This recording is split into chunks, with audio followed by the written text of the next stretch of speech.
The book of Job, chapter 14 and verse 5, it says, seeing his days are determined, the number of his months are with thee, thou hast appointed his bounds that he cannot pass. All right, shalom, shalom. We give all praises, glory, honor, and power to Yahweh, Ba'ashem Yahushua, Ba'ashem Kakadash. Double honors to the elders, the apostles at Great Millstone, those who rule well and who I learned this truth from, and salutations to the brothers stiffly pushing this one truth in all sincerity and diligence, risking both your lives and freedoms to do so.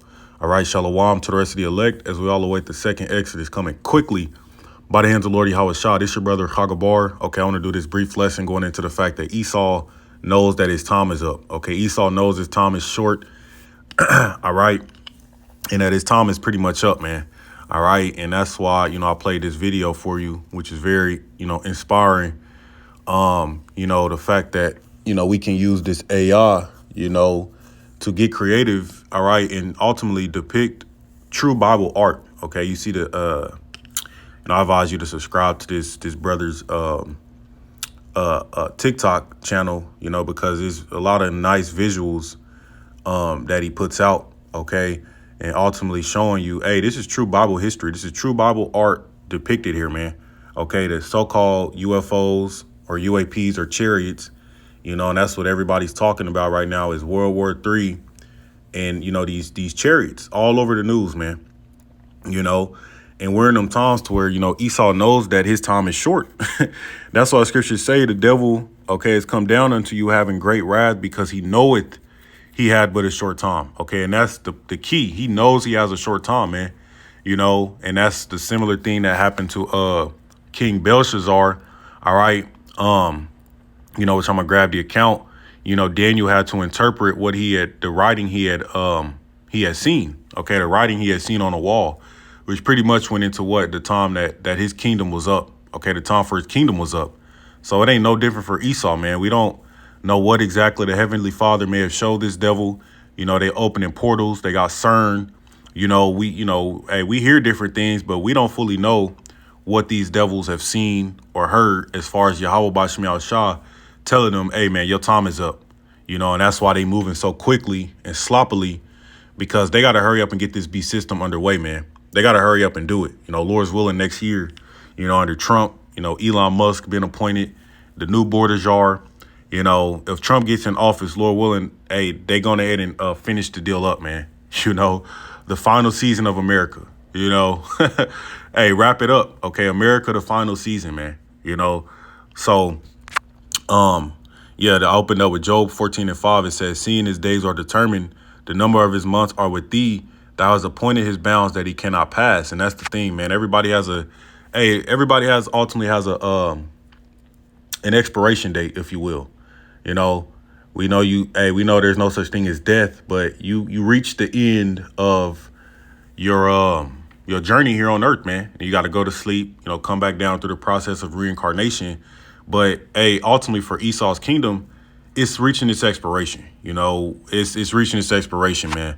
And that's why this devil is moving the way he's moving, because he realizes that he has to hurry up and try to brand the cattle, because that's his only hope of trying to ultimately get the birthright back. Because he knows you Israelites out there are going to receive immortality, eternal life, new bodies. Okay, he knows these things, man. Okay, so what he's trying to do is get you chipped up to try to prevent as many Israelites from escaping this, trying to prevent as many Israelites as he can from receiving that on his first go round. Because he knows that if you take his mark, all right, you will be put to death and you won't receive of that salvation, man. See, Esau knows that. So you Jakes, you Israelites out there, that's why he wants to chip you and brand you, okay, so that you can be his property, because ultimately Yahweh Ba'ashem Yahushua has an upgrade coming to the Israelites, starting with the elect. But Esau wants to give you this punk ass good for nothing, F grade upgrade, to compromise your blessing, your birthright, But time is up. Time is ticking. Time is up for this devil, man. All right. And that's why I like this AI art, because we have a beautiful visuals of, true Bible depictions here, man.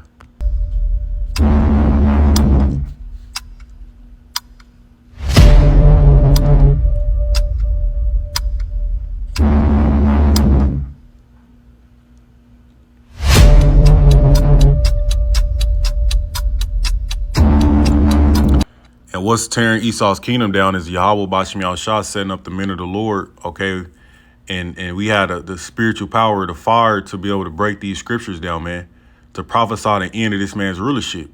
You know what I'm saying? To prophesy the end of his kingdom, as well as to bid the lost sheep of the house of Israel unto the marriage ceremony, man. You know? Hey, man, this is beautiful because we're at the end of this devil's age, man. You know, we're at the end of his ropes, and he knows it. You know, here he is, got AI for nefarious means, and we're able to use it, you know, through the creativity of Yahweh Bashim Yahushua to, you know, instill these true images in our head, man. You know, but this is Job 20:4. It says, "Knowest thou not this of old, since man was placed upon earth, that the triumphing of the wicked is short, and the joy of the hypocrite but for a moment?" See, that's the point. Esau knows that his time is up, man. You know, the Most High put bounds on this devil to where, you know, he was only able to establish so much. He's only going to get so far with this this beast system that pretty much is underway. You know, when you and I don't want to digress too much, but when you know, if you want to know how the chip is going to work, okay, or how that's, you know, going to play out, look no further than your smartphone, man. You know, when you deal with these iPhones, these Androids, you know, just look how they progressed as far as moving, you know, everything from the physical, moving everything from the physical to the digital, man. You see, okay, Salakia, moving everything physical to digital. For example, if you double tap on the side of your iPhone, you know, the first thing will happen is you have to be verified by means of biometrics. Okay, it's going to scan your face.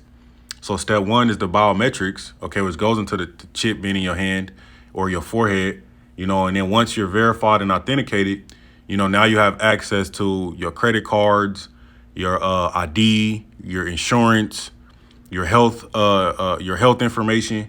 See, all of that is now accessible in a digital format on your phone. And all you have to do is, you know, be verified via biometrics, man. See, they got Apple Pay, Android Pay. So now you can just wave your phone because they have a NFC, you know, near field communication that can interact with the grocery store checkouts.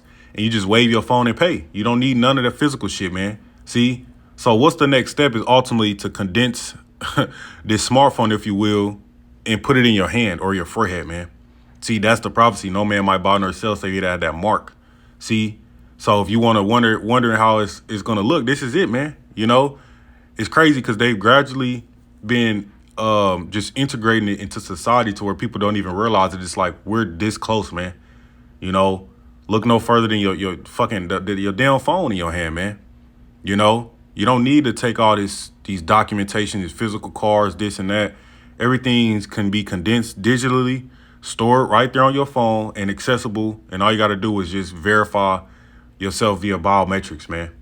You know, that's why you got all the Whole Foods, you know, with the you know, just scan your palm technology. Why are they pushing for you scan your palm? See, it's the same thing you're doing with your phone. You're just waving the phone, but they want to highlight the palm because that's where that prophecy is going to come to pass, man.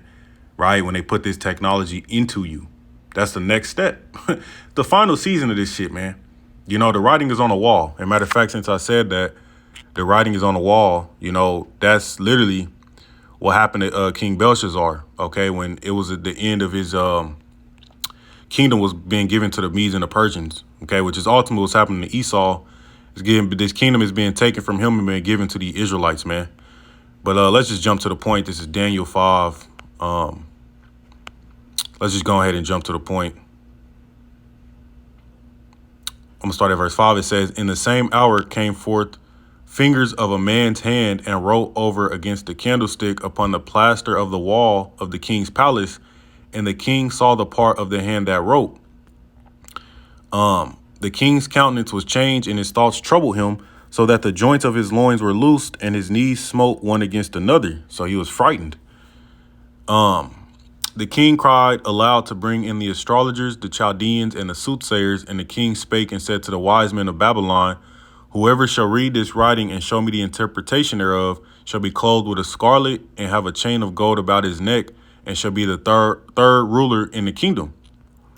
Then came in all the king's wise men, but they could not read the writing, nor make known to the king the interpretation thereof. See, you got to have the spirit of Yahweh Bashim Yahushua, man, to go into dark parables and for certain things to be revealed. It shows you the spiritual power that, the men of the Lord have. Okay. Then was King Belshazzar greatly troubled, and his countenance was changed in him, and his lords were astonished, or slackest. Yeah. It says, now the queen, by reason of the words of the king and his lords, came into the banquet house, and the queen spake and said, O king, live forever. Let not thy thoughts trouble thee, nor let thy countenance be changed. There is a man in thy kingdom in whom is the spirit of the holy gods, and in the days of thy father light and understanding and wisdom, like the wisdom of the gods was found in him, whom the king Nebuchadnezzar thy father, the king, I say, thy father made master of the magicians, astrologers, Chaldeans, and soothsayers. Let's skip down to the point, okay? Right, because ultimately Daniel had to be set up to interpret the writing, right? Verse 17, it says, then Daniel answered and said before the king, let thy gifts be to thyself, and give thy reward to another. Yet I will read the writing unto the king and make known to him the interpretation. Okay. O thou king, the Most High gave Nebuchadnezzar thy father a kingdom and majesty and glory and honor. And for the majesty that he gave him, all people, nations, and languages tremble in fear before him, which is ultimately synonymous to Esau's kingdom today. It says, whom he was slew, and whom he would be kept alive, and whom he set up, and whom he put down. But when his heart was lifted up and his mind hardened in pride, he was disposed from his kingly throne, and they took his glory from him. And that's the same thing with Esau, man. This dude is full of pride. So Yahweh Bashim Yahushua, okay, is bringing the finale to this place. Okay, skip down verse 24. Interpret the writing. It says, then was the part of the hand sent from him, and this writing was written. And this is the writing that was written. Many tekel apartion. This is the interpretation of the thing. Many, the Most High hath numbered thy kingdom and finished it. Right? It is the finale, the final season of Amerikkka, Babylon the Great, man. The Most High hath numbered thy kingdom and finished it. Tekel, thou art weighed in the balances and art found wanting. Okay, because we know the Most High deals with balances. Once measures. Once a measure is reached, the Most High, he acts, he moves. And this place is unbalanced. Okay, the wickedness is too high. Okay, so the Most High has to balance this shit out. Okay, Perez, thy kingdom is divided and given to the Medes and Persians. Okay, and that's pretty much the point. That was the end of the rulership, okay, of the Babylonian Empire. All right. You see, that's the point. The writing is literally pretty much on the wall at this point, man. Because that's why, Esau knows his time is short. He knows his time is up. The Most High has showed this devil things. All right. And that's why he's afraid of this, what they call the so-called Black Awakening. Yeah, man. Right. Okay. Job 20 and 22, it says, in the fullness of his sufficiency, he shall be in straits. Every hand of the wicked shall come upon him. It says, when he is about to fill his belly, the Most High shall cast the fury of his wrath upon him and shall rain it upon him while he is eating. And that goes into their beast system. Okay, that means they're not going to be able to have this thing fully set up, smooth rolling, right? Nice and streamlined. No, it's going to be, the Most High only going to let them get so far. All hell breaks loose. They start chipping motherfuckers and shit. And then we know shortly after that, that third war that everybody that that's trending is going ahead and put the icing on the cake for this place.